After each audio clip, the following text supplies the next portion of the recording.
tenemos un laboratorio de termoquímica, de calor de reacción, y lo que vamos a determinar es el calor de combustión del magnesio. Entonces la pregunta que aquí nosotros que uno se puede plantear es la siguiente: ¿por qué motivo, para determinar el calor de combustión del magnesio, tenemos que utilizar un método calorimétrico indirecto? ¿Ya? Indirecto. ¿Por qué? Porque lo que nosotros vamos a hacer es combinar, utilizando la ley de Hess, tres ecuaciones termoquímicas para finalmente calcular el calor de combustión del magnesio. Y el motivo es el siguiente: resulta que el magnesio, cuando se combina con el aire, con el oxígeno, perdón, el magnesio cuando se combina con el oxígeno para formar óxido de magnesio, es una reacción de combustión que, tal como ustedes están viendo ahí en la fotografía, es muy difícil calcular de manera directa. Yo diría que prácticamente imposible calcular o determinar de manera directa el delta H de esta reacción, ¿ya? Porque si se fijan ustedes, lo que tenemos nosotros es una cinta de magnesio que se está quemando, se está combustionando en presencia de oxígeno, y cuando termina de quemarse la cinta de magnesio queda esta ceniza. Esta ceniza en realidad es óxido de magnesio, ¿ya? Entonces imagínense, si nosotros quisiéramos calcular de manera directa esto, tendríamos que dentro de un calorímetro quemar una cinta de magnesio, y eso es bastante difícil. Por eso que tenemos que hacerlo de otra manera, ¿ya? Ya, ahora sí, disculpen. Vale, entonces, aquí les voy a mostrar un video, que este es un video que está sacado de YouTube, donde ustedes pueden ver cómo se combustiona una cinta de magnesio. ¿Ya? No sé qué es lo que pasa aquí. Perdón, a ver. No me quiere cargar el video, bandido. Ahí está, ya. Ya. Entonces, aquí lo que nosotros tenemos es la cinta magnesio, le vamos a colocar aquí un fósforo, ¿ya? Que va a estar un buen rato porque para que comience la reacción tarda un poquito, tiene que calentarse la cinta un poco, y ahí comienza la reacción, ¿ya? Entonces, fíjese usted, bueno, se libera una gran cantidad de energía en forma de luz y de calor, y mirar esta llama durante un tiempo prolongado también es malo, porque esta llama tiene un gran contenido de luz ultravioleta, ¿ya? Y ahí termina la reacción. Entonces, fíjese usted que tanto la pinza quedó, digamos, con una sustancia blanca, ¿ya? Y aquí está el óxido de magnesio que se formó a partir de la reacción, ¿ya? Entonces, como decía, intentar determinar el delta H de esta reacción es muy complicado.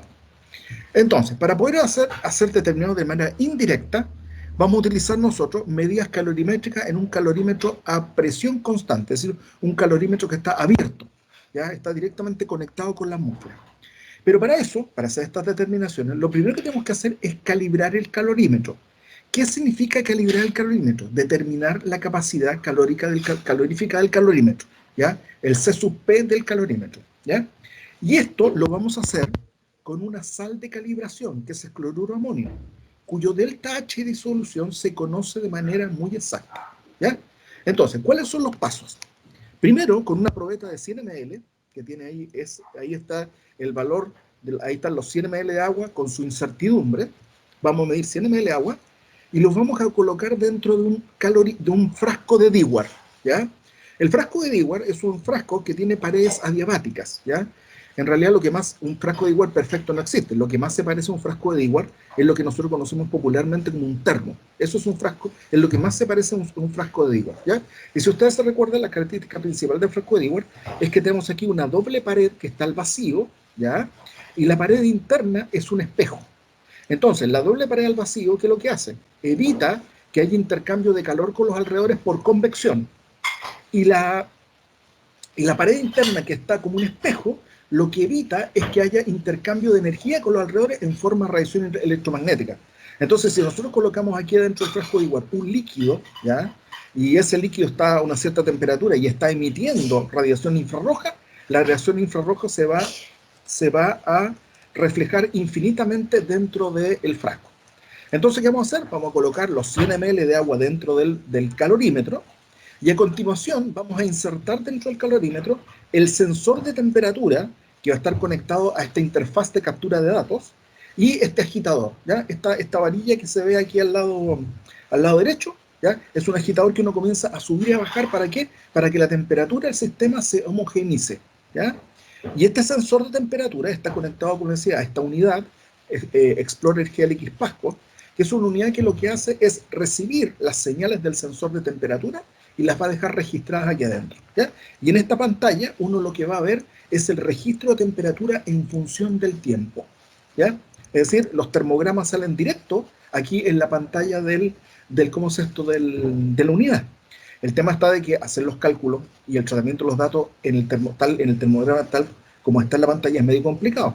Entonces, la gracia de esto es que los datos quedan almacenados en un archivo Excel que uno puede recuperar conectando un pendrive a la unidad, ¿ya? Entonces, lo que nosotros les vamos a entregar a ustedes son datos que han sido colectados desde experimentos reales, ¿ya? Utilizando esta unidad de captura de datos, ¿ya? Entonces, colocamos el sensor de temperatura y a continuación debemos agregar el cloruro de amonio, ¿ya? Entonces, para eso, tenemos que calcular cuál es la masa de cloruro de amonio que nosotros vamos a disolver en 100 gramos de agua, en 100 ml de agua, para que se cumpla la condición de que entre el número de moles de soluto y el número de moles de disolvente hay una razón de 1:200. ¿Para qué? Para que esto esté lo suficientemente diluido, ¿ya? ¿Por qué? Porque todas las determinaciones de delta H, cuando se hacen en disolución acuosa, se supone que son a dilución infinita. Bueno, aquí no podemos hacer dilución infinita, pero en una razón de 1:200 ya está lo suficientemente diluido. Entonces, ¿qué tenemos aquí? Moles de cloruro de amonio dividido por moles de agua, que es lo mismo que masa de cloruro de amonio dividido por la masa molar del cloruro de amonio, dividido por la masa del agua dividido por la masa molar del agua. Perdón, la masa de agua dividido por la masa molar del agua. Entonces aquí despejamos esta ecuación, la masa de cloruro de amonio, ¿y qué nos da? Nos da 1.4845 gramos. Esta se supone que debería ser la masa de cloruro de amonio que nosotros vamos a disolver en los 100 gramos de agua, en los 100 ml de agua, que nosotros colocamos anteriormente en el calorímetro. Entonces vamos ahí al mesón donde están los reactivos, tomamos ahí el cloruro de amonio, medimos esta masa y a continuación esta masa la vamos a colocar dentro del calorímetro. Y después inmediatamente vamos a volver a colocar el sensor de temperatura y el agitador, ¿ya? Y vamos a ir agitando la disolución para que el cloruro de amonio se vaya disolviendo, ¿ya? Entonces, ¿qué va a pasar? Va a empezar a haber un cambio de temperatura, porque el proceso de disolución del cloruro de amonio produce un cambio de temperatura, y esa temperatura nosotros vamos a ir viendo cómo evoluciona con el tiempo aquí en la interfaz de captura de datos, ¿ya? Ahora bien, dice, para poder calcular la capacidad calorífica del calorímetro, que le vamos a llamar CCAL, necesitamos el delta H de disolución del cloruro de amonio. La pregunta es de dónde lo sacamos, porque si uno revisa la guía, no está por ningún lado. Entonces aquí hay dos alternativas. Lo primero es buscar el dato en alguna tabla de datos termodinámicos, ¿ya? Bueno, en las tablas que salen en los libros corrientes de físico-químico termodinámica, este dato no está, ¿ya? No dice, bueno, ¿y de dónde lo voy a sacar? Bueno, uno se supone que uno lo debería sacar de las tablas especializadas que están en el laboratorio, pero en este momento no tenemos acceso a esas tablas. Entonces, una segunda opción para calcular o para obtener este dato es calcularlo a partir de los delta H de formación tabulados para las sustancias que están involucradas en el proceso de disolución del cloruro de amonio. Entonces vamos a tener por un lado el delta H formación del cloruro de amonio sólido, que es ese valor, el delta H formación del ion amonio en fase acuosa, que es este valor, y el delta H formación del ion cloruro en fase acuosa, que tiene este valor. Estos tres valores aparecen en la tabla de datos termodinámicos, la tabla 2C7 del Físico-Química de Atkins, 11ª edición, ¿ya? Entonces, combinando o más bien utilizando estos tres delta H de formación, nosotros podemos calcular el delta H de este proceso. Cloruro amonio sólido que se transforma en ion amonio acuoso más cloro acuoso. Y eso nos da un delta H de 14.76 kJ partido por mol, ¿ya? Bueno, fíjense ustedes que esto es positivo, es decir, es un proceso endotérmico. Y eso ya nos está avisando a nosotros que el termograma debería ser un termograma donde disminuye la temperatura. La temperatura no va a aumentar, sino que va a disminuir. Entonces, este dato que está acá, los 14.76 kJ, nosotros lo vamos a reservar porque lo necesitamos para calibrar el calorímetro, para calcular su capacidad calorífica, ¿ya? Entonces, de las ecuaciones que están en la guía, nosotros tenemos que el número de moles de cloruro de amonio por el delta H de disolución es igual a menos el C del calorímetro por el delta T, ¿ya? Entonces, si aquí despejamos la capacidad del calorímetro, nos queda menos el número de moles de cloruro de amonio por el delta H de disolución partido por el delta T, ¿ya? Y el número de moléculas de amonio es la masa del cloramonio, que recién la determinamos, partido por la masa molar de cloramonio, por el delta H de disolución, partido por el delta T. Entonces, la masa de cloramonio es esta que está acá. La masa molar del cloruro de amonio es 53.49. El delta H, recién lo vimos, 14.76. Y el delta T, ¿de dónde sacamos el delta T? Aquí está el problema. O sea, no está el problema. Aquí es donde entra a jugar el termograma. El delta T del proceso lo vamos a sacar del termograma. ¿Ya? Entonces, aquí lo que nosotros tenemos es un ejemplo general de un termograma para un proceso endotérmico. ¿Ya? Entonces, fíjense ustedes que, bueno, uno se podría preguntar, bueno, ¿por qué estas dos líneas que están acá, me refiero a esta línea que está acá y a esta línea que está acá, no son paralelas al eje del tiempo, sino que tienen una cierta pendiente? Bueno, eso se debe a que el calorímetro no es perfectamente diabático. Entonces, para poder calcular el delta T hay que hacer algunas correcciones. Si el calorímetro fuera perfectamente diabático, esta línea que está acá y esta línea que está acá deberían ser paralelas al eje del tiempo, deberían tener pendiente cero, y calcular el delta T sería súper fácil, ¿ya? Pero no es así, ¿ya? Entonces, lo primero que hay que hacer para calcular el delta T, lo primero es encontrar lo que se llama el T medio, que le llamamos Tm, y que corresponde al promedio entre T1 y T2, ¿ya? ¿Qué es lo que es T1? T1 es el tiempo donde uno nota que la temperatura comienza a disminuir, ¿ya? Porque aquí la temperatura está aumentando, aumentando, y aquí empieza a disminuir. Entonces, el tiempo donde la temperatura comienza a disminuir sería T1, ¿ya? Y después T2 sería el tiempo donde uno ve aquí la temperatura bajando y de repente comienza a aumentar. Bueno, el tiempo donde justo la temperatura comienza a aumentar sería T2. Entonces promediamos estos dos valores y tenemos que obtener T sub m. ¿Vale? Ok. ¿Cuál es el siguiente paso? Dice, para calcular el delta T, debemos conocer T1 y T2, estas dos temperaturas, ¿ya? La pregunta es, bueno, ¿y cómo las vamos a determinar? ¿Ya? Bueno, antiguamente todo este proceso se hacía de manera gráfica, o sea, uno tenía que tomar un papel milimetrado y hacer la gráfica ahí con los puntos, y uno gráficamente lo hacía, pero eso tenía un problema de que la precisión o la exactitud del método era muy baja. Aquí lo vamos a hacer todo de manera analítica, ¿ya? Entonces, aquí, para conocer estas dos temperaturas debemos encontrar las ecuaciones de línea recta de la gráfica mediante una justa relección lineal. ¿A qué ecuaciones de línea recta se refiere? Me refiero a esta línea recta que está acá, ¿ya? Que estoy apuntando aquí con el puntero láser, y me refiero a esta otra línea recta. Vamos a encontrar las ecuaciones de línea recta de esas dos rectas que están ahí, ¿ya? Entonces, aquí sería la ecuación de la primera línea recta, que sería T sub 1 evaluado en T, donde T es el tiempo, es igual a A1 más T por B1. A1 y B1 son la pendiente y el intercepto. Y después para la otra línea recta lo mismo. T2 en función de T es igual a A2 por T más B2. ¿Cómo vamos a encontrar estas dos ecuaciones? Utilizando un método de regresión lineal, ¿ya? Ya vamos a ver más detalles, e incluso yo después voy a tomar un set de datos, igual al que van a recibir ustedes, y voy a hacer el tratamiento para que ustedes vean bien cómo se hace, ¿ya? Cómo se seleccionan los puntos para hacer la regresión lineal de esas dos líneas rectas. Entonces, una vez que nosotros calculamos calculamos qué valor tiene T1 para el tiempo medio y qué valor tiene T2 para el tiempo medio, nosotros podemos calcular el delta T. Entonces lo que tenemos que hacer es, para T1 multiplicamos A1 por el tiempo medio, que lo calculamos recién, más B1, y ahí tenemos T2 evaluado en tiempo medio, perdón, T1 evaluado en tiempo medio. Y después para T2 lo mismo, A2 por Tm más B2, y ahí nos da T2 evaluado en tiempo medio. Y la diferencia entre estas dos temperaturas me va a dar el delta T, este delta T que está acá. ¿Ya? Insisto, ya más adelante lo vamos a hacer con números. ¿Ya? Ahora parece como algo muy abstracto, pero lo vamos a hacer con números. Entonces, aquí tenemos una data, ¿ya? Como la que ustedes van a recibir, ¿ya? Que ya les voy a indicar de dónde la van a sacar, ¿ya? De dónde van a obtener el archivo. Y cuando uno grafica esto, aquí obtenemos este termograma para la disolución del cloruro de amonio en agua, ¿ya?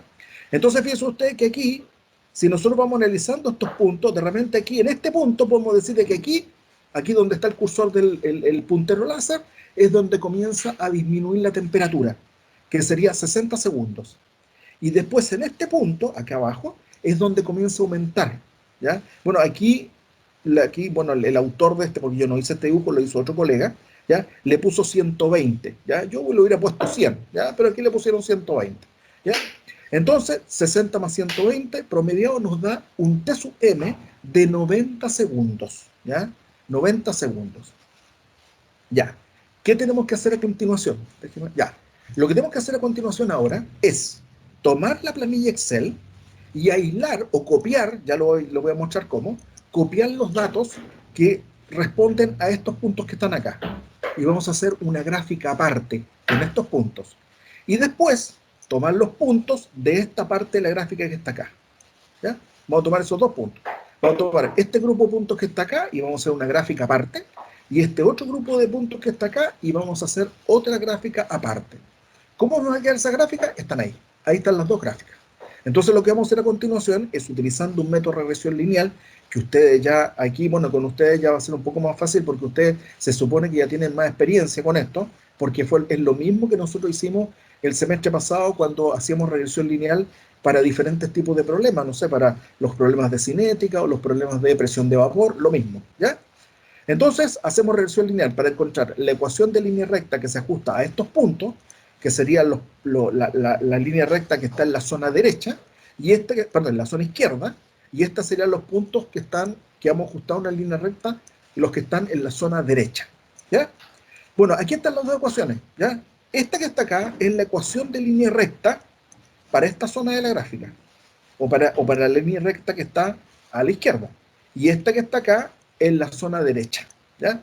¿Cómo obtenemos estas dos ecuaciones? Por regresión lineal, ¿ya? Por regresión lineal. ¿Qué hacemos a continuación? Tomamos estas dos ecuaciones y las vamos a evaluar para T sub M, 90 segundos. Entonces, ¿qué hacemos aquí? Lo que hacemos es T1 evaluado en 90 es igual a menos 0.000400 por 90 más 300.01. Y lo mismo para el otro lado. Para el T2 evaluado en 90 es menos 0.000431 por 90 más 299.14. Metemos estos datos a la calculadora y nos da que T1 evaluado en T sub M es 299.97 y T2 es 299.10. ¿Ya? Bueno, ¿qué hacemos a continuación con estos dos datos? Calculamos el delta T. Entonces, ¿qué nos va a quedar? El delta T es T2 menos T1, con T sub M igual a 90, y eso sería 299.10 menos 299.97. Y eso es menos 0.87. Déjenme una cosita que me llama la atención aquí. Menos 0.87. Este es el delta T del proceso, ¿ya? El delta T del termograma calculado de manera analítica. Entonces, con este delta T ya podemos calcular la capacidad calorífica del calorímetro, ¿ya? Entonces recuperamos la ecuación que yo tenía en un par de láminas más atrás, ¿ya? Y la masa del cruamonio, 1.4845, ¿ya? Que ojo que este es un dato al azar, o sea, no al azar, pero este es el dato de masa que yo tengo, pero cada uno de ustedes va a tener un dato de masa distinto. Ya les voy a explicar por qué. ¿Ya? ¿Por qué motivo cada uno de ustedes va a tener masas de cloruro de amonio distintas? ¿Ya? Y eso tiene una explicación, digamos, muy precisa de por qué todos tienen que tener masas distintas. La masa molar de cloruro de amonio, 50.49, y el delta H, que es de disolución, que es 14.76. ¿Ya? Y obviamente ahora el delta T lo conocemos, menos 0.87. Entonces reemplazamos los datos, menos 1.4845 dividido por la masa molar, por 14.760 dividido por menos 0.87, y eso nos da 0, bueno, aquí hay un problema con las comas, ¿eh? Bueno, se pone como y punto es lo mismo. 0.47084 kilojoule partido por Kelvin. Esto que está acá es la capacidad calorífica de nuestro calorímetro. Y es el dato que nosotros, y por favor, esto mucha atención, este dato nosotros lo vamos a necesitar para hacer los cálculos que vienen de las dos reacciones que vienen a continuación, ¿ya? La capacidad calorífica, el C sub cal, solamente se calcula para calibrar el calorímetro con el cloroamonio, ¿ya? Y una vez que obtenemos este dato, nos va a servir para hacer los cálculos posteriores. ¿Ya? ¿Por qué digo esto? Porque ayer había personas que decían, oiga, profe, ¿y cómo calculo el C sub cal para la reacción del magnesio con el ácido clorhídrico? Pero ¿cómo si para esto no hay que, para ese caso no hay que calcular el C sub cal? C sub cal solamente se calcula para el cloruro de amonio y nada más. ¿Ya? Y ese dato calculado se utiliza en los cálculos posteriores. ¿Ya?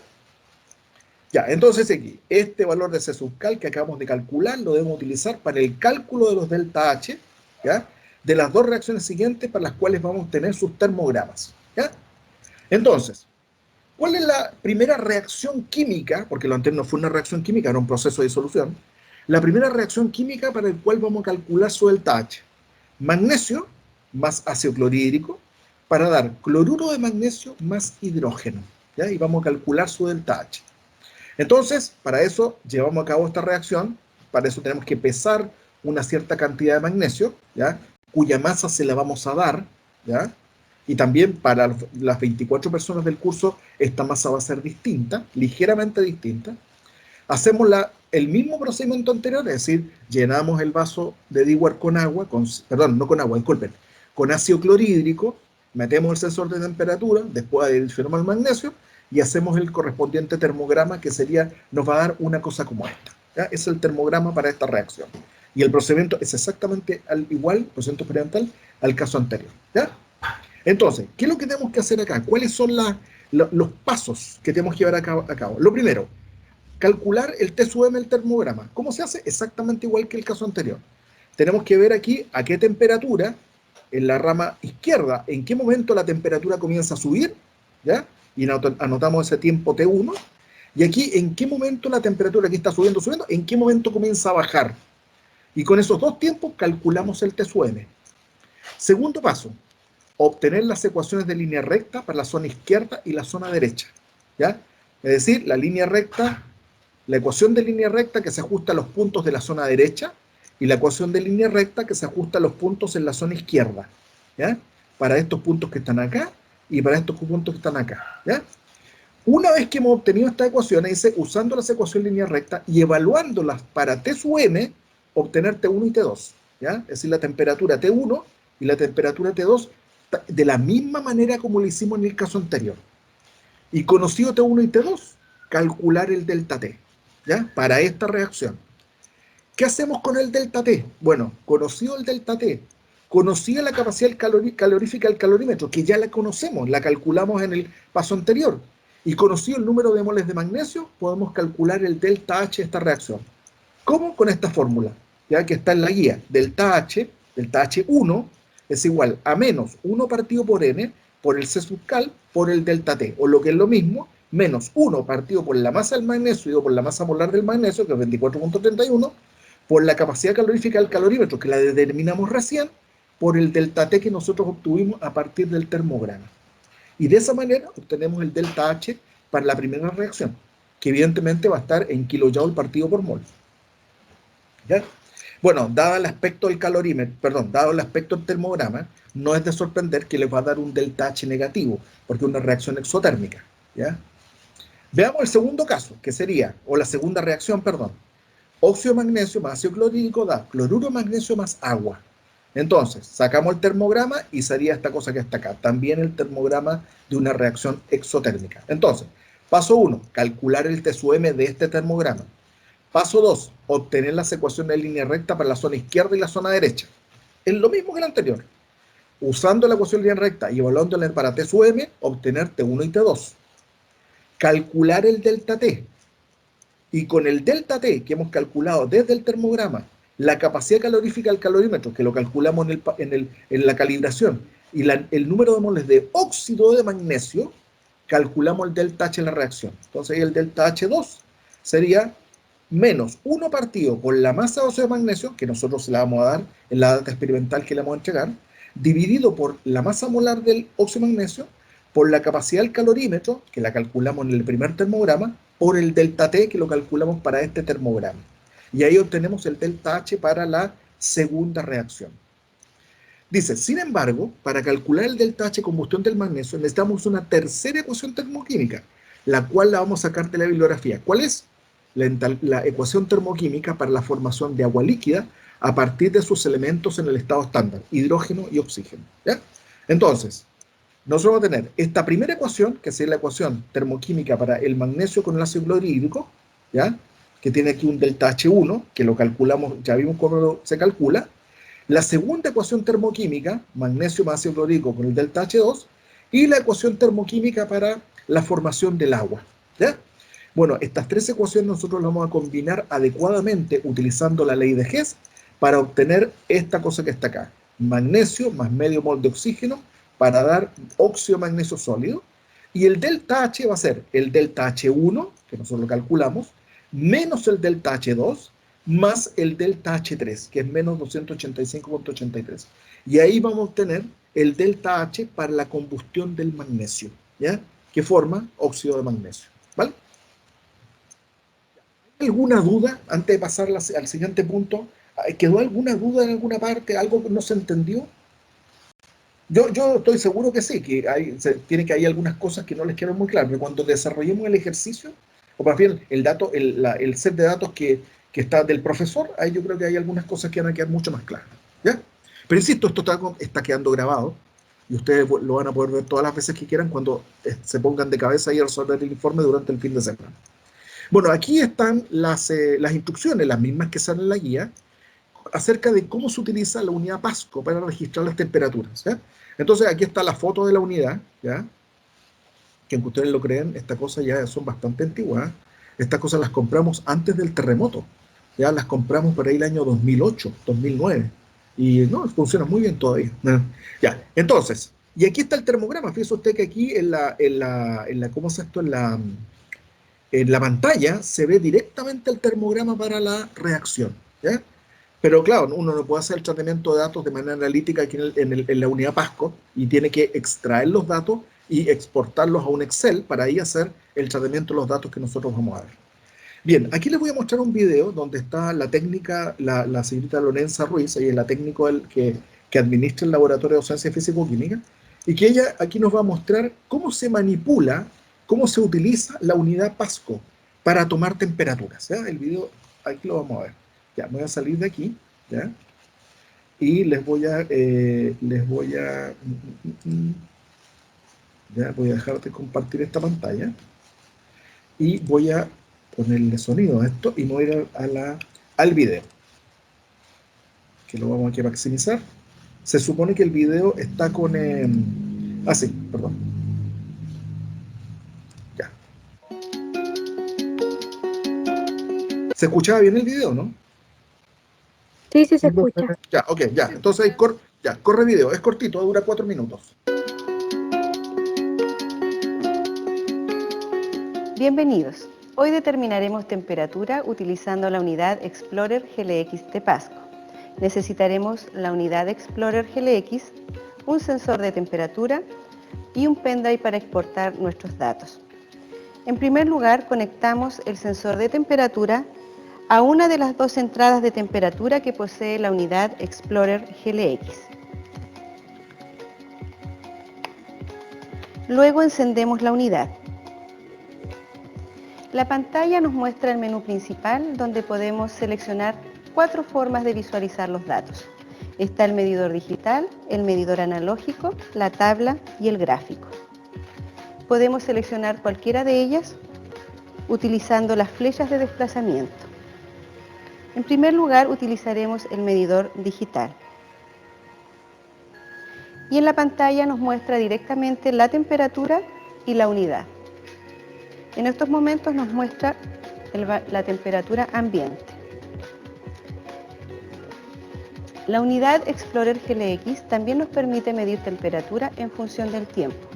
Para esto debemos usar la opción gráfica para visualizar los datos y ajustar la frecuencia de muestreo, es decir, cada cuánto tiempo la unidad nos medirá la temperatura. Entonces nos vamos a menú principal, ajustamos la frecuencia de muestreo en sensores. Lo seleccionamos utilizando las flechas de desplazamiento o presionando directamente F4. Seleccionamos la unidad de tiempo en segundos, minutos u horas. y la frecuencia entre 1 y 60. Luego volvemos a menú principal, seleccionamos gráfico utilizando las flechas de desplazamiento o presionando F1. Luego presionamos el botón de inicio y detención para comenzar la recopilación de datos. Enseguida presionamos F1 para ajustar automáticamente la escala del gráfico. En la parte superior de la pantalla nos muestra un cronómetro en funcionamiento. Esto nos indica que la unidad está grabando los datos. También nos muestra el nombre del archivo. Este lo debemos recordar para posteriormente exportar nuestros datos. Como podemos observar en la gráfica, nos está mostrando la temperatura. Si introducimos el sensor de temperatura en agua caliente, observaremos cómo aumenta la temperatura en la gráfica. Una vez finalizado el experimento, presionamos nuevamente la tecla de inicio y detención. Observaremos que en la parte superior de la pantalla el cronómetro desapareció. Esto nos indica que la unidad ya grabó los datos.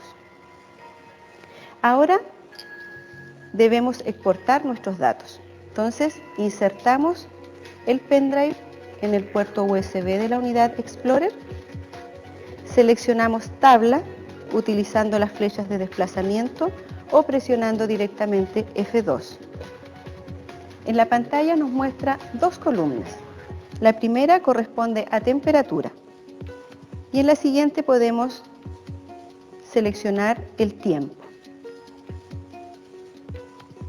Luego presionamos F4 y luego seleccionamos exportar todos los datos. Verificamos el nombre del archivo y presionamos F1 para exportar los datos. Y ahora ya tenemos nuestros datos en el pendrive y podemos trabajar con ellos en forma externa. Y con esto hemos finalizado este práctico. Les recordamos utilizar sus implementos de seguridad en el laboratorio. Hasta pronto. Ok, bien. Bueno, ese es un video que es parte de un proyecto de docencia que hicimos hace algunos años atrás, que se hizo al interior del departamento y que obviamente ahora lo estamos utilizando más que nunca. Ya, entonces voy a volver a la presentación. Acá está. Ya. Entonces, bueno, aquí surge la siguiente pregunta. ¿Cómo se calcula las masas necesarias para que cada sustancia sólida para cumplir con la condición 1:200, porque tanto para el cloruro de amonio como para el óxido de magnesio o como el magnesio, ¿ya? La relación entre el número de moles soluto y el número de moles disolviente tiene que ser de 1:200. Con esa condición nosotros nos aseguramos que las disoluciones que se van a formar están lo suficientemente diluidas. Entonces, para los tres casos hay que hacer los siguientes cálculos. Para la disolución del cloruro de amonio, nosotros que tenemos aquí los moles, ¿ya? Moles de cloruro de amonio con respecto a moles de agua, es igual a la masa del cloruro de amonio partido por la masa molar del cloruro de amonio, dividido por los 100 gramos de agua por la masa molar de agua igual a 1:200. Despejamos aquí la masa del cloruro de amonio y nos da 1.4845 gramos. Esta es la masa que nosotros deberíamos pesar, ¿ya? Pero como les voy a decir en un minuto más, ¿ya? En una o dos láminas más, pesar exactamente esta masa es prácticamente imposible. Después, en la segunda reacción, nosotros vamos a mezclar magnesio, o vamos a reaccionar magnesio más ácido clorhídrico para dar cloruro de magnesio más hidrógeno. Entonces acá, lo que nosotros, fíjese usted que en la reacción, el número de moles de magnesio es igual al número de moles de cloruro de aluminio, perdón, de cloruro de magnesio, disculpe, que se forma. Por lo tanto, para calcular la razón entre los moles del soluto que se forma, que es el cloruro de magnesio, y el número de moles de agua, es lo mismo que calcular la relación entre los moles de magnesio y los moles de agua. Entonces aquí colocamos despejamos la masa magnesio en esta relación, ¿viste usted aquí masa magnesio partido por la masa molar del magnesio, aquí descubrimos un error, tuve que corregirlo ahí a mano, dividido por 100, dividido por la masa molar del agua, y es 1:200. Entonces despejamos aquí la masa magnesio y nos da este valor, ¿ya? 0.6747 gramos. ¿ya? Entonces uno tiene que ir a la balanza y pesar esta masa de magnesio metálico. Y para el óxido magnesio es exactamente lo mismo, ¿ya? Exactamente lo mismo. Y deberíamos pesar esta masa de óxido de magnesio, ¿ya? Pero resulta que yo les decía de que pesar esas tres masas con ese mismo valor, con los 4 decimales, es imposible. ¿Y por qué es imposible? Aquí vamos a ver unas 9 fotografías que nos muestran el procedimiento de pesado de un sólido cualquiera, ¿ya? Y esto es, este procedimiento que vamos a ver es completamente general para pesar cualquier sólido que esté granulado. Entonces lo primero es aproximarse a la balanza, evidentemente, y abrir la ventanilla que está en el lado izquierdo o el lado derecho. Tiene ventanillas por los dos lados. Bueno, esto que está acá es una balanza analítica, ¿ya? Que mide masas hasta con 4 decimales, ¿ya? Y por lo tanto hay que manipularla de manera muy cuidadosa. ¿Y por qué tiene estas ventanas rodeando el platillo? Porque es tan sensible que si hay corrientes de aire y esas corrientes de aire golpean al objeto que nosotros tenemos sobre el platillo, eso va a afectar la medida de masa, ¿ya? Entonces ese es el motivo por el cual el platillo está encerrado dentro de esta vitrina, ¿ya? Entonces abrimos la ventanilla de la vitrina y con una pinza colocamos el vaso sobre el cual nosotros, o dentro del cual vamos a colocar la sustancia que nosotros vamos a pesar, ¿ya? Cerramos la ventanilla y después taramos. ¿Por qué? Porque resulta que aquí nos está registrando la masa del vaso y resulta que nosotros queremos determinar la masa de la sal que vamos a colocar dentro del vaso. Entonces tenemos que llevar a cero la lectura de la balanza y para eso hay que apretar este botón que tiene una T de tarar, es decir, de llevar a cero la lectura de la balanza. Entonces ahí la dejamos en cero, ¿ya? A continuación abrimos nuevamente la ventanilla de la vitrina y colocamos la sustancia que nosotros queremos pesar, ¿ya? Que en este caso ahí, para que se vea bien, se utilizó sulfato de cobre, ¿ya? Para que sea bien visible lo que nosotros estamos pesando. Pero ¿qué es lo que sucede? Sucede que, fíjese usted, esta balanza tiene una sensibilidad de 10 a la menos 4 gramos, ¿ya? Es decir, de 0,1 miligramo. ¿Qué significa eso? Significa que si nosotros, por ejemplo, adicionamos un granito, a ver, lo que nosotros aquí queríamos pesar era 1,4845 gramos, si mal no recuerdo, ¿ya? Supongamos que nosotros estamos pesando y tenemos una masa de 1,48, ¿ya? Entonces uno dice, ya voy a agregar un granito más para tener 1,4845. Las pinzas, usted agrega un granito más y se va a pasar. Va a pesar 1,4862, por decir algo, se pasó. Dado que la balanza es tan sensible, es imposible pesar la misma cantidad que nosotros calculamos con los 4 decimales. Siempre uno se va a pasar un poquito, ¿ya? Entonces, ahí colocamos la masa, cerramos la ventanilla de la vitrina y medimos la masa de sal que nosotros hemos pesado, que en este caso es 4,7044 gramos. Y a continuación, sacamos el vasito con la sal y tenemos que dejar todos los implementos alrededor de la balanza perfectamente ordenados. Fíjese usted que aquí hay un pincel, ¿ya? Ese pincel que está ahí, la función que cumple es que si por algún motivo usted salpicó algo de sal alrededor de aquí en esta zona, que eso perfectamente puede suceder, con el pincel usted la barre, ¿ya? Usted limpia los restos de sal que podrían haber quedado alrededor del platillo, ¿ya? Porque esto tiene que quedar perfectamente limpio y ordenado, ¿ya? Entonces ese es el motivo por el cual cuando ustedes revisen los datos experimentales que yo les voy a entregar, todos van a tener masas distintas de cloruro de magnesio, de cloruro de amonio, de magnesio y de óxido de magnesio, ¿ya? Porque eso es lo que sucede en el laboratorio, ¿ya? Evidentemente, a la hora de después hacer los cálculos posteriores para calcular los delta H y la capacidad calorífica del calómetro, cada uno va a tener que utilizar las masas de los reactivos que están en su data experimental. No tienen que utilizar las que estaban de ejemplo, porque esas son el ejemplo. Ya. Lo otro que también se supone que uno debería registrar en el laboratorio son las condiciones experimentales, ¿ya? Las condiciones ambientales, que sería la presión y la temperatura. Aquí está la presión en milímetros de mercurio, con su error, y aquí está la temperatura en Kelvin, también con su error. Bueno, nosotros aquí no le vamos a poner tanto énfasis al tema de las condiciones ambientales. ¿Por qué? Porque para este experimento en particular no son muy importantes, ¿ya? Claro, hay que tenerlas en cuenta, ¿ya? Hay que registrarlas, pero no determinan radicalmente el resultado del experimento. En cambio, para los otros dos experimentos que vienen a continuación, que son el de presión de vapor y el de equilibrio químico, las condiciones ambientales son determinantes para poder hacer los cálculos. De hecho, la presión atmosférica es uno de los datos que hay que procesar, ¿ya?, para poder obtener los resultados en los dos prácticos que vienen a continuación.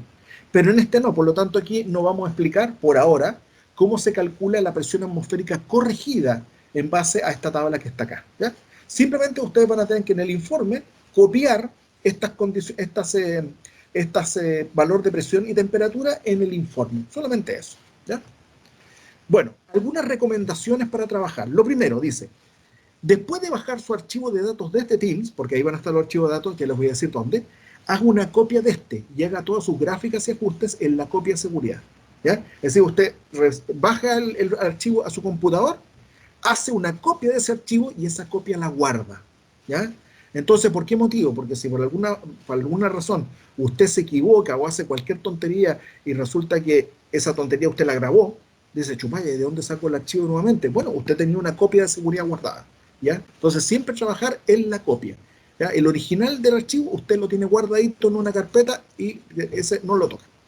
Dice, cada grupo deberá designar un líder. El líder será el encargado de comunicarse con el profesor en caso de que surjan dudas en el tratamiento de los datos. El líder debe cambiar en cada trabajo práctico, ¿ya? A ver, ya. Y por último, dice, si alguien tiene problemas subiendo imágenes al informe que está en Canvas, puede subir las imágenes a la plataforma Charudeck y dejar el link en el informe, ¿ya? A ver, todos saben utilizar esta plataforma, ¿no? Esta plataforma es una nube, ¿ya? Uno entra al portal de la universidad y en el menú que está en el lado izquierdo dice una parte Charudeck. Entonces ahí, cuando son archivos muy pesados, uno los puede subir a esta nube, ¿ya?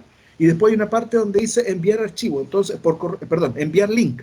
Entonces uno aprieta ese botón y se abre una ventana donde uno puede mandar el link de la nube donde se encuentra ese archivo. Entonces, si por algún motivo alguien está tratando de subir su archivo y la plataforma no le deja, porque ha sucedido, de hecho nos sucedió a nosotros el semestre pasado en los certámenes, que había una o dos personas que decían, profe, no puedo subir los archivos, la plataforma de Canvas no me deja, no me acepta, etc.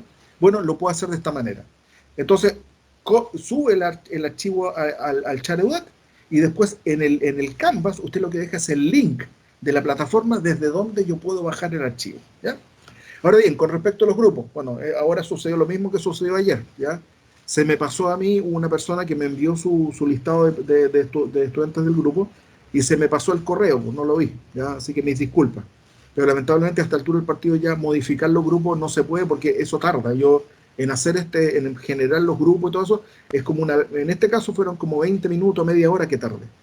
Entonces yo lo que voy a hacer es que para el próximo trabajo práctico, ahí voy a tomar en cuenta el grupo de la persona que me lo envió y que yo no lo vi, ¿ya? Ahora, las personas que no figuran en ningún grupo, ¿ya?, según los archivos que ustedes me enviaron, esas personas, evidentemente, tomando la lista, yo las agrupé ahí en Teams, ¿ya? Entonces, ¿qué es lo que sucede? Voy a salirme de acá, porque con esto terminamos, ¿ya? Voy a salirme de acá y voy a compartir, esperen un segundito. Sí, ya. Voy a compartir la pantalla de Teams, esta que está acá. Ahí está, ¿ya? Bueno, fíjense ustedes que, bueno, aquí hay diferentes canales, ¿ya? Del canal, el grupo 1 hasta el grupo 5. Bueno, aquí por un motivo que no vale la pena mencionar, a este le coloqué grupo 2, 530, 207, ¿ya? Y los otros se llaman grupo, no tienen apellido los otros grupos, hay un problema técnico que no pude solucionar, ¿ya? Y por eso le tuve que colocar ese apellido, ¿ya? Pero lo importante es que aquí están cada uno de los grupos, ¿ya? Entonces, ¿cuál es la idea? La idea es que después de haber bajado los archivos, ¿ya?, de datos, ¿ya?, ustedes se reúnan en estos grupos, ¿ya?, y hagan lo que se llama trabajo colaborativo, ¿ya? Es cierto que todos van a tener datos distintos, pero lo que se refiere al procesamiento de los datos, todos van a hacer lo mismo.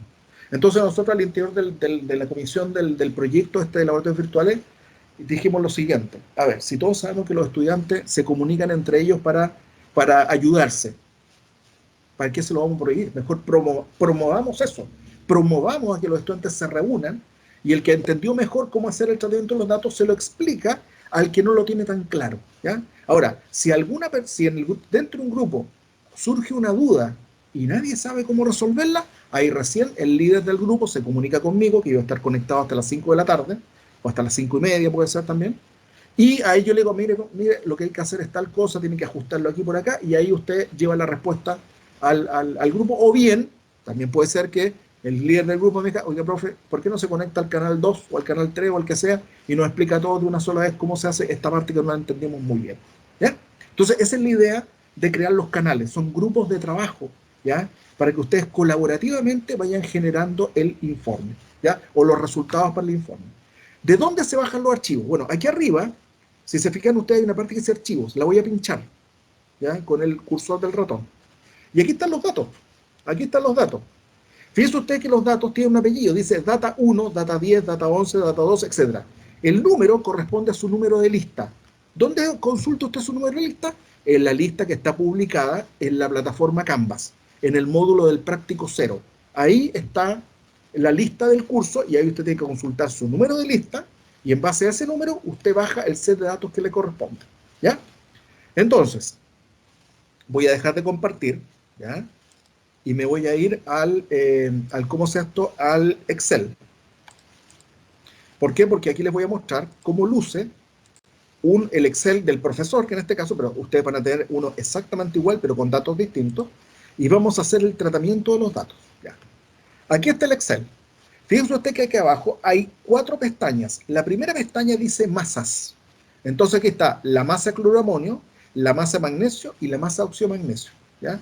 Que está estos son los datos del profesor, ¿ya? Y que son los datos de masa que usted tiene que utilizar para hacer los cálculos. Después está el termograma para la disolución del cloruro de amonio, ¿ya? Que insisto, este es el termograma que se utiliza para calcular la capacidad calorífica del calorímetro, valor que después usted necesita para hacer los cálculos delta H de las dos reacciones de magnesio y ácido clorhídrico y de óxido de magnesio y ácido clorhídrico. Entonces, ¿qué vamos a hacer? Con el cursor del ratón voy a seleccionar estas 2 columnas, ¿ya? Hasta abajo. Son 59 datos, ¿ya? Y después de eso voy a ir aquí a insertar. Aquí dice gráficos y le voy a poner la gráfica de tipo scatter. Esa que está ahí. Ahí estaría el termograma para la disolución del cloroamonio. Ahora bien, ¿qué es lo que hay que hacer acá con este termograma? Que ustedes lo van a tener que subir a la plataforma, ¿ya? Van a tener que subir la gráfica, la foto, ¿ya? Primero tienen que arreglarlo, ¿ya? Porque resulta que así tal cual como está, van a tener una pequeña porción del puntaje, no van a tener todo. ¿Qué hay que hacer? Primero el título, acá. Se colocan sobre esta parte y le vamos a colocar aquí termograma para la disolución del NH4Cl en agua. En agua, ¿ya? El título. Después tienen que colocarle las condiciones ambientales. Entonces ustedes van a insertar cuadro de texto, ahí. Entonces aquí le colocan aquí presión atmosférica igual a XX atmósferas, ¿ya? XX atmósferas, y temperatura ambiente igual a 298 Kelvin. ¿Ya? Hay que colocar ahí las condiciones ambientales, que las vamos a colocar ahí. Y después hay que colocar las etiquetas de los ejes, ¿ya? Entonces voy a seleccionar aquí el centro del gráfico, fíjese usted que cambió aquí, y voy a mover esta cosa un poquito más para acá, y esto lo voy a colocar un poquito más para arriba, ¿ya? Entonces quiero colocar nuevamente, insertar cuadro de texto, aquí, y aquí voy a colocar tiempo, ¿ya? ¿Tiempo en qué? Esto está en segundos. Perdón, aquí esta cosa. Esto, no sé qué le pasa a esta cosa. Aquí está, ahí está. Tiempo en segundos y coloco el tiempo acá, ¿ya? Y nuevamente después, insertar cuadro de texto, la temperatura que está directamente en Kelvin. ¿Ya? Entonces, ahí está. A ver, esto vamos a arreglar un poquito acá. Y acá, ya, ahí está. Coloco ahí la temperatura directa y ahí está. Este es el termograma que ustedes deberían subir para el cloruro de amonio, y también para las otras 2 reacciones, con las correspondientes etiquetas en los ejes, con las condiciones ambientales y con su título. ¿Ya? Eso, ya. Vamos a ver ahora el tema de hacer el ajuste lineal para los puntos que están en esta zona y en esta zona que está acá. Entonces, lo primero que hay que hacer es identificar, perdón, disculpen, aquí, esto lo voy a... Aquí un problema, ya, ahora sí. Vamos a identificar los puntos, el momento, perdón, donde la temperatura comienza a bajar. Vamos a suponer que este punto, fíjese usted que yo con el cursor del ratón me coloco sobre el punto y ahí me da la información. Me dice, ese punto tiene coordenadas 65,300, es decir, 65 segundos, temperatura 300 Kelvin. Entonces, ¿qué significa eso? Que para la rama de la gráfica que está en la zona izquierda, voy a seleccionar los datos que van desde 0 hasta 65. Entonces voy con el cursor del ratón, ¿ya? Y esto que está aquí lo que yo puedo hacer es tomar estos datos y si usted quiere los pega en otra planilla Excel, yo lo voy a hacer aquí mismo, ¿ya? Entonces voy a tomar los datos hasta 65, control C y los voy a pegar acá, control V, ahí están. Esos son los números para la primera rama. Y para la otra rama voy a hacer lo mismo. Voy a colocar aquí y con el cursor del ratón voy a buscar dónde la temperatura comienza a aumentar. Ya, podría ser acá, 105. ¿Ya? Tiempo 105,299.18. Entonces, nuevamente, ¿qué hago aquí? Voy aquí a la gráfica y selecciono los puntos desde 105 para abajo. Ahí está. Copy. Y aquí le hago paste. Ahí está. Ya, ¿qué voy a hacer a continuación? Voy a hacer la gráfica para estos puntos que están acá, para poder determinar la ecuación de línea recta que se ajusta a estos puntos que están acá. Y lo mismo con estas columnas que están aquí, estas que estoy seleccionando acá. Voy a hacer la gráfica para estos puntos y voy a encontrar cuál es la ecuación de línea recta que se ajusta para estos puntos que están acá, ¿ya? Entonces voy aquí a seleccionar esta cosa, le voy a decir aquí Insert, Scatter, ahí está. Bueno, ahí me queda un poco feo, ¿ya? ¿Por qué queda un poco feo? Por el ajuste de la escala. Entonces, para que quede más bonito, voy a hacer doble clic en la escala, ¿ya? Voy a hacer aquí doble clic en la escala y voy a modificar la escala. Entonces, ¿qué le voy a colocar? A partir de 299.0, Enter. Y ahí quedó mejor, ¿ya? Entonces, a continuación, voy a cerrar este menú. Me voy a colocar con el cursor del ratón sobre cualquier punto, ¿ya? Igual como lo hacíamos el semestre pasado, y le voy a hacer adicionar línea de tendencia, Add Thread Line. Está seleccionado, fíjese usted, automáticamente se ha seleccionado el lineal. Voy aquí a desplegar ecuación sobre la gráfica y desplegar el valor del R cuadrado. Bueno, aquí el R cuadrado está bastante malo, pero bueno, pero no importa. Ya, pero resulta que fíjese usted que aquí hay otro problema. El otro problema que hay es que la ecuación que me ajustó tiene muy pocas cifras, ¿ya? La pendiente y el intercepto tienen muy pocas cifras. Entonces, ¿qué es lo que hay que hacer? Voy a colocar sobre la ecuación, ¿ya? Primero selecciono la ecuación, ahí está, la selecciono. Y con el cursor del ratón, ¿ya? Voy a abrir este menú y dice aquí Format Thread Line Label, ¿ya? Entonces se me abre aquí este menú, voy a General, selecciono número y aquí dice número decimales. Dice 0, le voy a colocar 8. Ahí está. Y ahí me queda con hartos decimales en la ecuación. Y con la otra hago exactamente lo mismo, ¿ya? Voy a repetir el proceso, pero con los otros puntos, ¿ya? Hago ahí esta cuestión, la selecciono, voy aquí, Insert, ahí. Profe, hay que ya. dejarlo con 8, por ejemplo, nomás. ¿Perdón? ¿Hay que dejarlo con 8 decimales o fue un ejemplo nomás? No, fue un ejemplo nomás, pero mira, ponle 8, pues, si querés ponle 8, si vas a tener harto tiempo, lo que sí, tener harto cuidado de que porque estos números los voy a tener que procesar a mano, ¿eh? Recuerda que a mano uno tiene que tomar esta ecuación y evaluarla en el tiempo medio. Entonces, trata de fijarte, copiar bien los números. Si encontrás que esto está muy chico, lo agrandáis, pues lo voy a seleccionar aquí y le agrandáis ahí el tamaño de la ecuación. ¿Ya? Ahí está mejor. ¿Ya? Ahí están los números. Yo le puse 8, ¿ya? Pero ustedes, si quieren, le pueden poner, no sé, le pueden poner 6 o 7. Pero la idea es que, lo que pasa es que fíjate tú que la pendiente es 0.000007477, ¿ya? Entonces, claro, me lo está mostrando ahí en notación normal, no en notación científica, ¿ya? Entonces, por eso yo le puse hartos decimales, ¿ya? Bueno, aquí también vamos a ajustar la escala, porque aquí también la escala está media fea. Ahí está mejor, ¿ya? Y aquí lo mismo, ¿ya? Me pongo esto, le pongo aquí Add Thread Line, selección exponencial, perdón, disculpa, lineal. Ahí coloco la ecuación, ¿ya? Vamos ahora a modificar el número de decimales. Nuevamente selecciono la ecuación, Format Thread Line Label, selecciono aquí número, y le voy a colocar, por decir algo, 8 decimales. Ya, ahí está, con hartos decimales. Ya. y ahí también está un poco chica, me voy aquí a Home y aumento el tamaño de la ecuación. ¿Ya? Bueno, estas dos gráficas ustedes las van a tener que también subir a Canvas, ¿ya? En su momento. Ya. Entonces ahora ya tengo las ecuaciones para poder evaluar las temperaturas, que a su vez me van a permitir evaluar el delta T. Pero para esta ecuación usted tiene que calcular primero el tiempo medio, de la manera como yo lo expliqué. Entonces una vez que usted tenga el tiempo medio, usted puede evaluar cuánto vale la temperatura T1 para la primera gráfica y la temperatura T2 para la segunda gráfica utilizando estas ecuaciones que están aquí. ¿Ya? Eso. Y bueno, y este proceso usted lo tiene que hacer después para estos datos, que sean los datos del magnesio más ácido clorhídrico, y después para el óxido magnesio más ácido clorhídrico. Pero insisto, estos datos que están acá me van a servir a mí para calcular el C sub cal, la capacidad calorífica del calorímetro. Y una vez que yo la conozca, ya ese dato yo lo voy a necesitar para calcular el delta H de esta reacción y el delta H del termograma asociado a esta segunda, de este termograma asociado a la segunda reacción. ¿Ya? Insisto eso porque hubo gente, o sea, que como decía, ayer gente me decía, profe, ¿y cómo yo calculo el C sub cal para la primera y segunda reacción? Pues si no hay que calcularlo, si ya se calculó para la primera, para el primer termograma, y después ese valor usted lo utiliza para los anteriores. ¿Ya? Ok.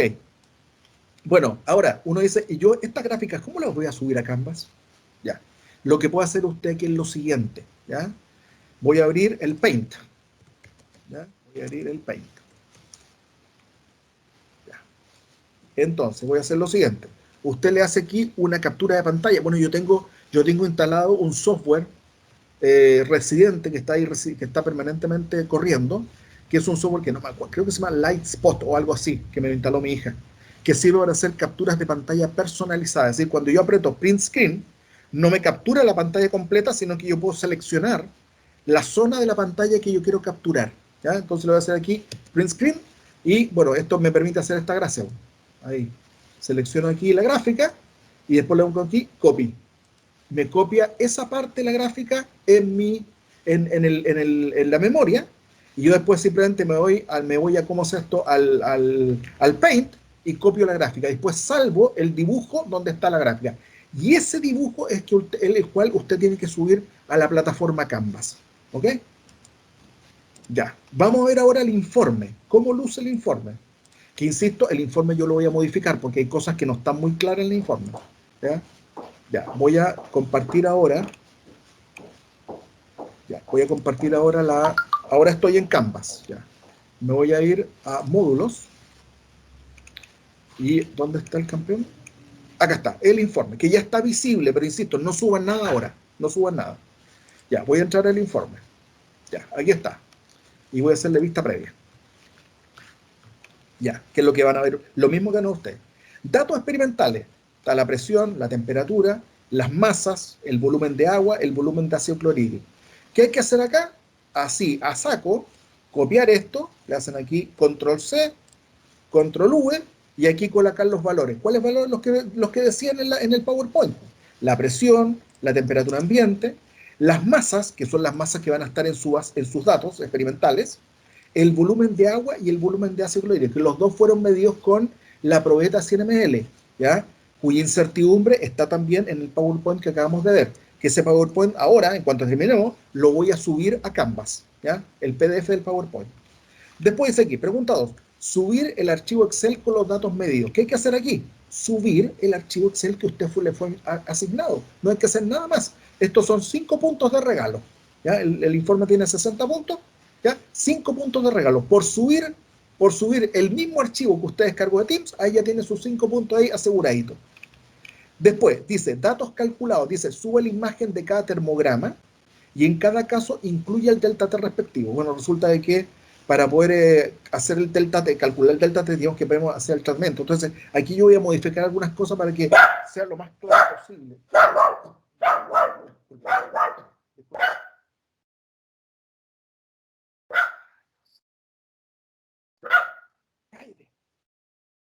Hay cachupines ahí que está jodiendo. Ya, ok. Entonces, ya. Y lo mismo para abajo. Aquí dice datos calculados, dice subir el archivo Excel con el procesamiento de los datos. Aquí voy a explicitar aquí, voy a poner más explícito, ¿ya? Exactamente a qué se refiere con esto, ¿ya? Aquí algunos estudiantes decían, pero profesor, ¿qué tengo que colocar aquí exactamente? Bueno, aquí voy a colocar una descripción más detallada acerca de qué es lo que realmente yo espero de esto, cuando dice el procesamiento de los datos. ¿Ya? Después, datos calculados, informar el valor de la capacidad calorífica del calorímetro. ¿Ya? Bueno, aquí dice, escribe este dato utilizando el punto como separador principal y sin las unidades. Eso es importante, porque si no, ahí el Canvas no le va a reconocer el tema. Los datos calculados, bueno, calcular, aquí colocar el delta H de esta reacción, el delta H de esta reacción y por último el delta H que estamos buscando. Y aquí, en el análisis y discusión, hacer una pequeña discusión acerca de los resultados que esto obtuvo, ¿ya? No sé decir, no sé, por ejemplo, el termograma de la reacción tanto indica de que es un delta T positivo y por lo tanto eso implica de que la reacción es exotérmica y eso lo podemos comprar nosotros en el valor del delta H que nos dio negativo. Ese tipo de cosas hay que colocar en la discusión. Pero insisto, yo les voy a pedir de que ahora solamente ustedes procesen la información a partir del planilla Excel. Y una vez que yo tenga terminado el informe, que esté más claro, ¿ya? En la intencionalidad de cada pregunta, en lo que yo espero de cada pregunta, ahí recién ustedes todos los datos. Y eso yo lo voy a tener, yo creo que hoy día en la noche lo voy a tener. No lo voy a hacer ahora. ¿Sabe por qué? No lo voy a hacer ahora porque ahora ustedes van a empezar a trabajar y yo sé que van a empezar a bombardearme con preguntas y no voy a tener suficiente concentración para trabajar en esto. Esto lo voy a hacer una vez que terminemos la sesión. Y cuando esté listo, yo les voy a avisar por un correo electrónico y lo voy a tener abierto todo el fin de semana. ¿Ya? Ya, no sé, ¿alguna duda o alguna consulta? ¿No? Ya. Bueno, yo sé que van a surgir muchas dudas y consultas cuando empiecen a trabajar en los datos. Y es por eso que, como les decía, yo voy a estar conectado hasta las 5:30. ¿Ya? Aquí voy a estar frente al computador, voy a estar haciendo otras cosillas ahí sin importancia. Pero cualquier duda o consulta, usted activa el Tengo micrófono una y me dice, duda. profe, ¿qué es lo que hay que hacer aquí? Ya, Profe, dígame, ¿qué duda? Sí, dígame, ¿qué duda tiene? el fin de semana, ¿desde qué hora hasta qué hora se conecta para No. dudas? El fin de semana, mira, la verdad es que yo no, el fin de semana yo no estoy conectado, digamos, no tengo un horario fijo de conexión, ¿ya? Ah, ya, Porque tengo familia, claro. tengo familia. Pero mira, pero podemos hacer lo siguiente, pongámonos de acuerdo al tiro en lo siguiente. Eh, Mira, si tiene alguna duda, lo que puedo hacer es lo siguiente, mándame un mensaje por Teams, ¿ya? Durante la mañana, ¿ya? Y me dice, profe, ¿sabe qué? No tengo una duda. Y ahí yo te mando un mensaje y digo, mira, ¿sabe qué? Quedemos, por ejemplo, a las 4 de la tarde, ¿ya? Entonces a las 4 de la tarde Ya, yo me conecto, yo te mando un mensaje y a las 4 yo voy a estar conectado y ahí yo le puedo consultar dudas y consultas, ¿ya? Pero así estar ya. conectado frente al computador de manera permanente, no, eso no lo puedo hacer, porque, o si no me cuelgan aquí mis hijos. ¿Ya? Pero sí puedo ponernos de acuerdo a una hora definida y ahí sí que podemos, o tú misma me sugieres una hora, pues ese profe, podemos quedar a las 4, y ahí yo te digo al tiro, sí, Ya, porque yo voy a andar ahí dando vueltas, te contesto y digo, ya, ok, a las 4 nos juntamos, ¿ya? Por decir ya, algo. profe, Y gracias. obviamente este mensaje es para todo el curso, ¿eh? Para todo, cualquiera me puede pedir una reunión a una hora específica para hacer dudas y consultas, ¿ya? Ahora, si muchos tienen la misma duda, con, eh, eh, traten de comunicarse entre todos. ¿Para qué? Para que todas las personas que tengan la misma duda se conecten a la misma hora y yo les explique a todos de una sola vez, pues no estar ahí ya a los 24 en distintos horarios explicándole la misma duda. ¿Ya? Ahí traten de coordinarse y comunicarse entre ustedes. ¿Ya? Con estas herramientas uno puede hacer esto, con estas herramientas de comunicación. ¿Ya? Entonces, ¿qué les voy a pedir ahora? Les voy a pedir ahora de que se reúnan en los canales. Primero que bajen los archivos, ¿ya? Después se reúnan en los canales para empezar a trabajar, ¿ya? Y mientras tanto, en un plazo de no más de 3-4 minutos, yo voy a subir el PDF de la presentación que yo les acabo de mostrar en esta clase, ¿ya? Del PowerPoint que acabamos de ver, para que usted lo pueda consultar todas las veces que quiera, ya indefinidas veces. Y también vamos a dejar, yo voy a parar ahora la grabación, pero también la grabación va a quedar ahí disponible para que durante el fin de semana la puedan ver en cualquier momento, ¿ya? Entonces, voy a tener la grabación.